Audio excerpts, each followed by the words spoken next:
क्या पीएम मोदी हैं heat wave के जिम्मेदार? हीट वेव से क्यों परेशान हो गए कांग्रेसी? भारत में हीट वेव चल रहा है। भयानक गर्मी की वजह से लोग परेशान हैं। भारतीय मौसम विज्ञान ने पंजाब, हरियाणा, दिल्ली, राजस्थान और उत्तर प्रदेश सहित 11 राज्यों और केंद्र शासित प्रदेशों में लू की चेतावनी जारी की है। लेकिन जैसे जैसे पारा चढ़ रहा है, भारत का विपक्षी खेमा और वामपंथी उदारवादी इकोसिस्टम तथ्यों को दरकिनार कर इस नेचुरल फिनोमेना के लिए भी प्रधानमंत्री नरेंद्र मोदी को जिम्मेदार ठहराने में जुट गया है। जी हां, कांग्रेसी इकोसिस्टम ने सारी हदों को पार करते हुए पीएम मोदी को हीट वेव का जिम्मेदार ठहरा दिया। पहले आपको उन लोगों के ट्वीट्स के स्क्रीनशॉट्स दिखाते हैं और बताते हैं कि इन्होंने आखिर लिखा क्या है। श्रीनिवास बीवी ने एक वेदर मैप साझा करते हुए केवल ये लिखा, क्योंकि हमारे पास मोदी जी हैं। दिनेश वडेरा जैसे लोग ने तर्क दिया कि यह गर्मी मोदी सरकार के कंक्रीट के विकास का परिणाम है। उनका दावा है कि गरीबों के लिए पक्के घर बनाना और इंफ्रास्ट्रक्चर का निर्माण करना एक गलती थी। सुधीर यादव और अन्य सोशल मीडिया हैंडल्स ने आरोप लगाया कि सरकार ने आदिवासियों की जमीनें और जंगल छीनकर उद्योगपति गौतम अडानी को दे दिए, जिससे करोड़ों पेड़ काटे गए और भारत दुनिया के सबसे गर्म देशों में से एक बन गया। खुद को एक्टिविस्ट बताने वाली दिया मिर्जा भी प्रोपेगेंडा से भरे हुए ट्वीट्स को प्रमोट करते हुए दिख रही हैं।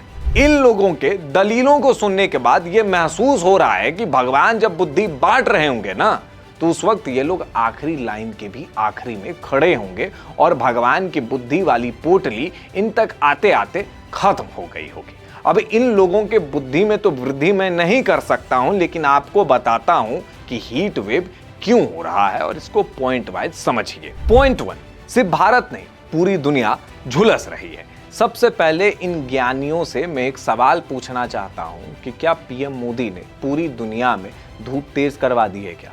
क्योंकि इस वक्त सिर्फ भारत नहीं बल्कि पाकिस्तान, थाईलैंड, म्यांमार और यहां तक कि यूरोप के कई देश भीषण गर्मी से जल रहे हैं। ये एक ग्लोबल पैटर्न है, ना कि केवल दिल्ली या यूपी की समस्या है।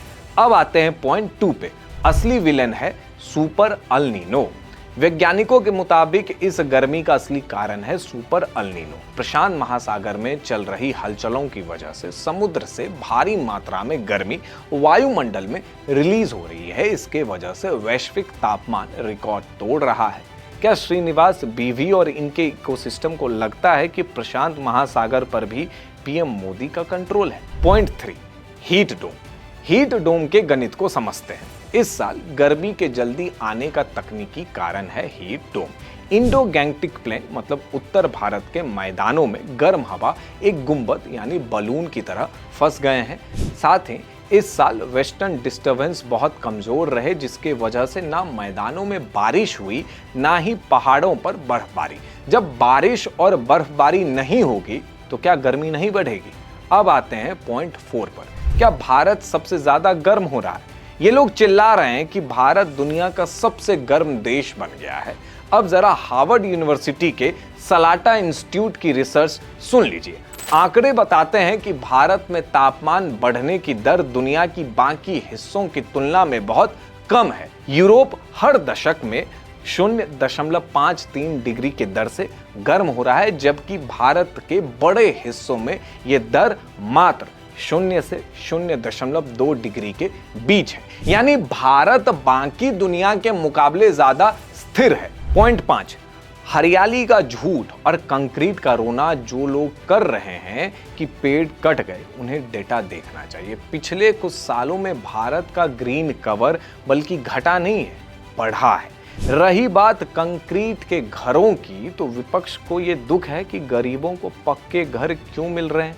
क्या गरीब इस भीषण गर्मी में फूस की झोपड़ी में जलता रहे? विपक्ष यही चाहता है क्या? और वैसे इन बयानों से तो ये क्लियर हो गया कि अगर इनके घर में चोरी हुई तो ये लोग कहेंगे कि पीएम मोदी के वजह से चोरी हुई है, क्योंकि मोदी सरकार ने घर घर सरकारी नौकरी नहीं बांटी, इसलिए तो वो इंसान चोर बन गए और आज मेरे घर में चोरी की है। सच कहूं तो मैं उम्मीद ही कर रहा था कि कब ये लोग कहेंगे कि मोदी के वजह से गर्मी बढ़ रही है। आपको बता दें कि क्लाइमेटिक चेंज के ग्लोबल समिट में पीएम मोदी ने विश्व को ग्लोबल इफेक्ट से बचने के मूल मंत्र दिए हैं। और क्या दिए हैं मैं बताता हूं आपको। 2021 में स्कॉटलैंड में जब दुनिया के तमाम बड़े नेता मिले तब पीएम मोदी ने दुनिया को अपना पंचामृत दिया। यानी पूजा में जो पंचामृत के 5 तत्व होते हैं, वैसे ही पीएम मोदी ने भारत के तरफ से 5 बड़े वादे किए। उन वादों को मैं बताता हूं। 500 गीगावाट की क्लीन एनर्जी, यानी साल 2030 तक हम अपनी बिजली का एक बहुत बड़ा हिस्सा बिना कोयले के बनाएंगे। 50% रिन्यूएबल एनर्जी, साल 2030 तक भारत की आधी से ज्यादा जरूरतें सोलर पैनल और पवन ऊर्जा से पूरी होगी। कार्बन एमिशन में कमी, हम 2030 तक 1 अरब टन कार्बन एमिशन कम करेंगे, यानी कार्बन फुटप्रिंट को कम किया जाएगा। इकोनॉमी की कार्बन इंटेंसिटी कम करना, यानी साल 2030 तक 45% प्रदूषण कम करेंगे। नेट जीरो के लिए साल 2070 तक का लक्ष्य बनाया गया। साल 2070 तक भारत जितना धुआं छोड़ेगा उतना ही सोखने का इंतजाम भी कर लेगा, यानी नेट जीरो। इसके अलावा पीएम मोदी ने दुनिया को मिशन लाइफस्टाइल फॉर एनवायरनमेंट का मंत्र दिया, यानी हमें अपनी रोजमर्रा की लाइफस्टाइल बदलनी होगी, तभी धरती बचेगी।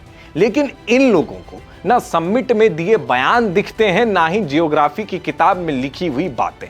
8वीं क्लास का बच्चा इन लोगों को भूगोल पढ़ाकर चला जाएगा और ये फिर सर घिसते रह जाएंगे। कांग्रेस के इकोसिस्टम के तरफ से जो ये आरोप लगाए गए हैं, इसको आप किस तरीके से देखते हैं, हमें अपने कमेंट बॉक्स में जरूर बताएं।